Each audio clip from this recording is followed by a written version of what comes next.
Hi, it's me again with Corel Draw Tips and Tricks. Somebody's trying to use the intersect tool on this brick wall and it's not working for them. I like the idea, but if you select them all, the intersect tool isn't available. That's because this is a controlled rectangle because of the effect.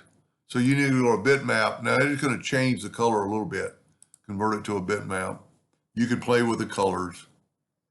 Now, when we select both of them, the intersect tool is available and you can move that out of the way. And here's your brick effect text, which is, I like the idea if you were doing something for a brick company or house of bricks.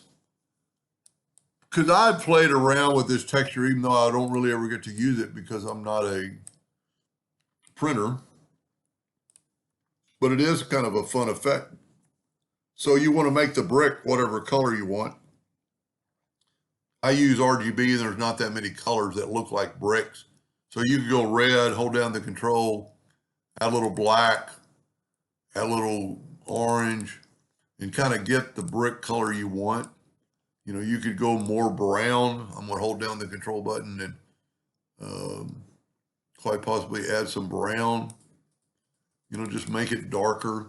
I would take away the outline because it doesn't really need to be there. That might not even be necessary, might not even be there. My suggestion when you're playing with this is to zoom in on part of it and then go to effects and texture and brick wall. And by zooming in, you can see what it's going to look like better. Now you can change the thickness of the brick, the height of the brick, you know, to let's make it 50 by whatever. You can change the mortar size to make the mortar thicker between the brick. You could change the angle of the light, but wouldn't do it. You could change the roughness. You know, it puts a little more texture. And then say, okay. But to get that effect to work, let's just type out text. We'll type out text.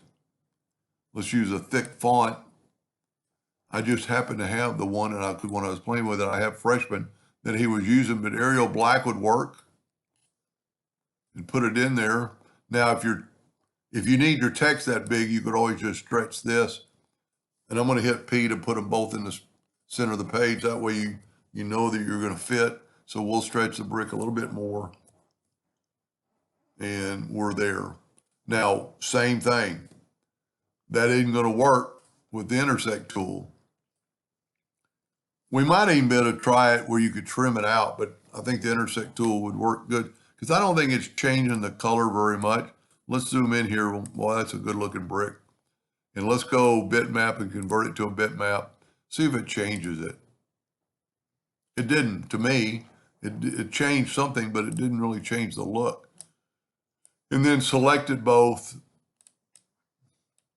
and the intersect.